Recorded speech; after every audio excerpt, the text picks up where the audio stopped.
Plug in some attitude with Sound Toys.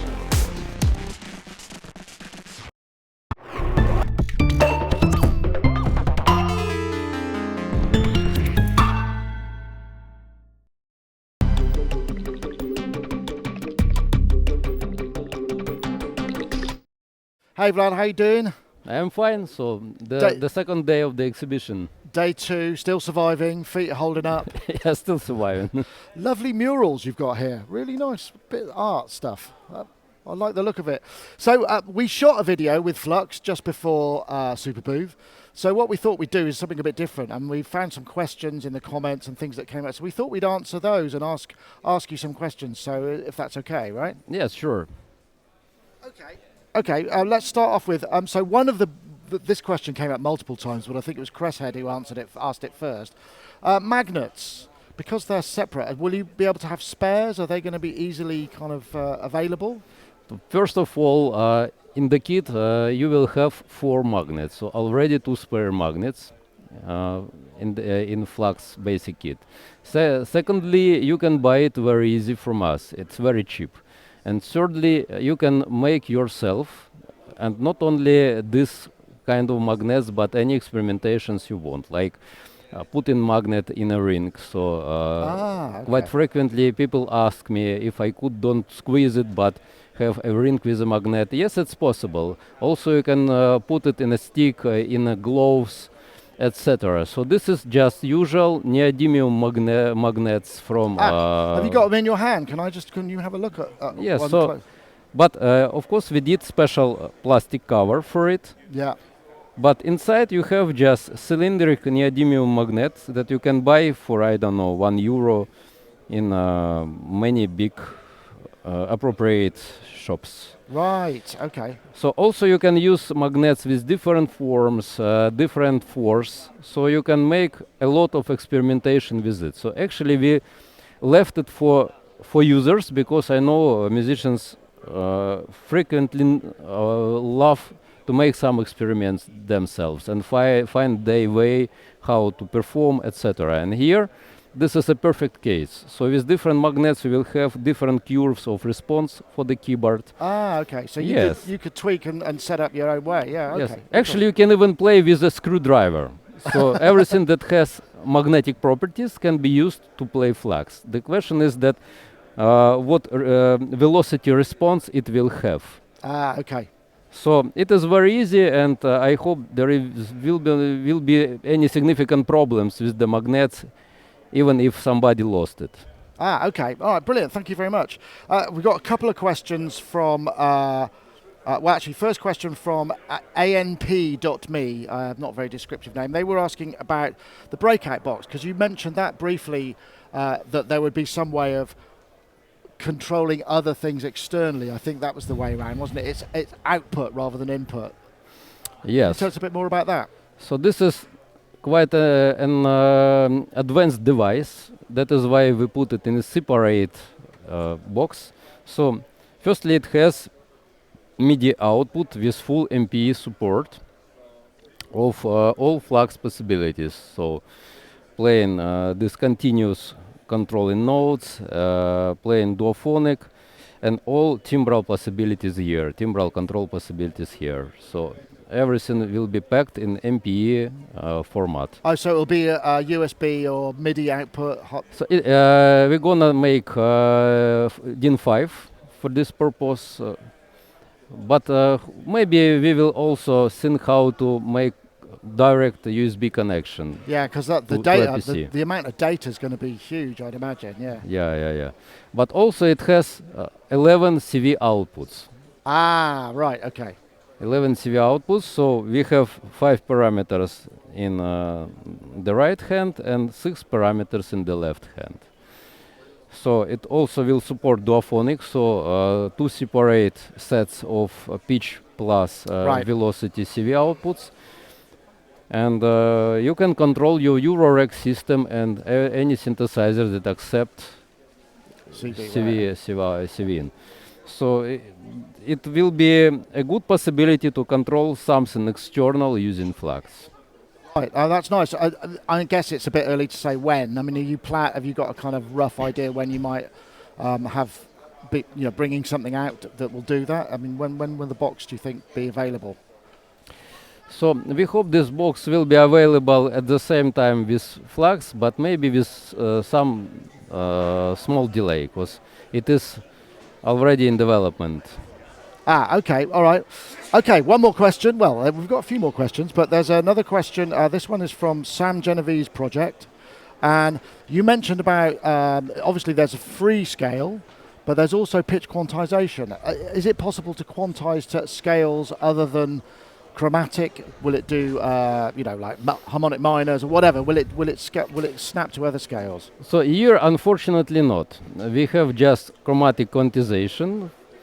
But on my opinion, if you have such a unit like Flux, the strongest side of this gear is exactly non-quantizing performance. Right.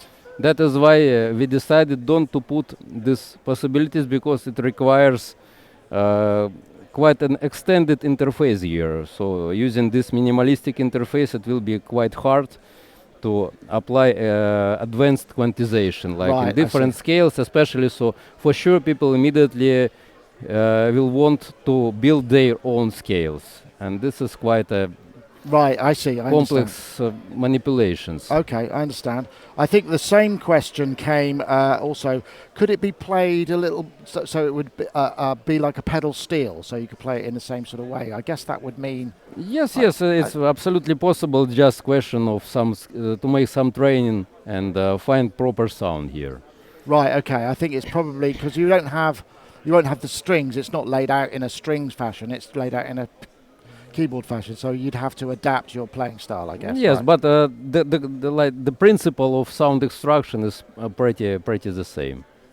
Okay, right. Another question. This one comes from Floating on Black Clouds. Some very creative handles we've got here in the comments.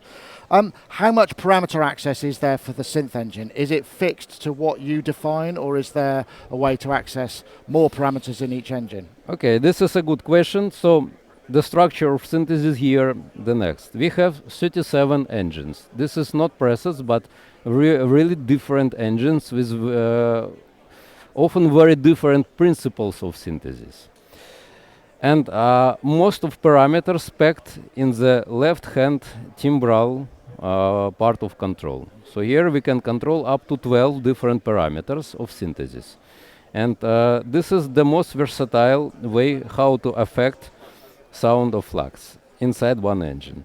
Also, each engine has variations. So from like Terra has variations. Like Terra, yeah. Up to 8 variations you can have in one engine, and this is like fixed switches that you can dial some different versions of this timbre. And also we have several major parameters. So for example, you can adjust release. Oh yes, you should. So actually the key principle, I use it like a huge slider. So you see on the display, so I press necessary sensor and use it like a huge slider, and if I flip magnet I control another parameter. So here I have 2 envelopes, 2 releases. So attack you can form using your movements. That is why I have no attack parameter. But release, in some cases, you need to have to play a kind of percussive sound. Yeah. So also we have spatial processor. For example, now we have delay. So I can adjust time and mix parameter.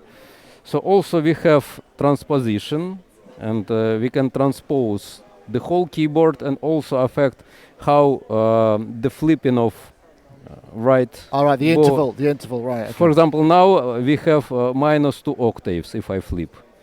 Or I can make +2 octaves and everything I need here. Okay. And then we have quantization with possibility to define how much quantizing do I need to have from 0 to 100%. And we have percussion mode, and I also can define the sensitivity of this percussion function. So how hard I should move, how fast I should move my hands to reach 100% of velocity. So And of course, volume control and digital DSP output control to manage distortion, digital distortion, and digital volume of sound. So this is requires some more deep explanation. It is of course in the manual, but this is actually all. So the idea is that the control is very simple. You can learn it in 5 minutes and then never touch the manual actually. Yeah. And the rest is your performance. This is the core idea. So don't dial timbres, don't program timbres, but play timbres. And I intentionally limited this possibility to make editing of timbres to push musicians train themselves play timbres in artistic way. Because in my opinion, it will give us the next very big step in synthesis when we start to play timbres as artistic as we play. Right, I've got you. On violin. So is it likely or possible that you say there are 37 instruments in there at the moment, or algorithms? Are you likely to develop more and then put those in? I mean, can you increase the number of instruments over time if you come up with some other ideas, or how does that work? So it is an open question for me. So I will for sure make these 37 algorithms. Now we have 21 developed. Right. But this is no limitations. Actually, I can add next 37, so I can start to create like banks of algorithms here, Okay. or make special firmware. I prefer to pack everything in one firmware, that everything on hands in each time. So this is no limitations with amount of algorithms. So maybe I will create more. Okay, well that's a very good, a very fulsome answer to the question. Last question is from Jim Etkin.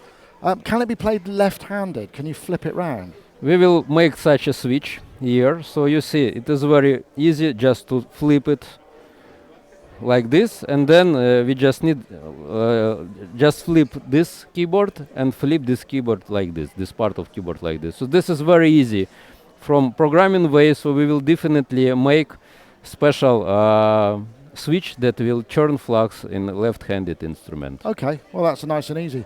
Vlad, thank you so much. I hope you have a great show, and I don't know if you've got anything you want to play us. I know people are always keen to hear, but thank you very much. Okay, several tunes. Sorry, moment.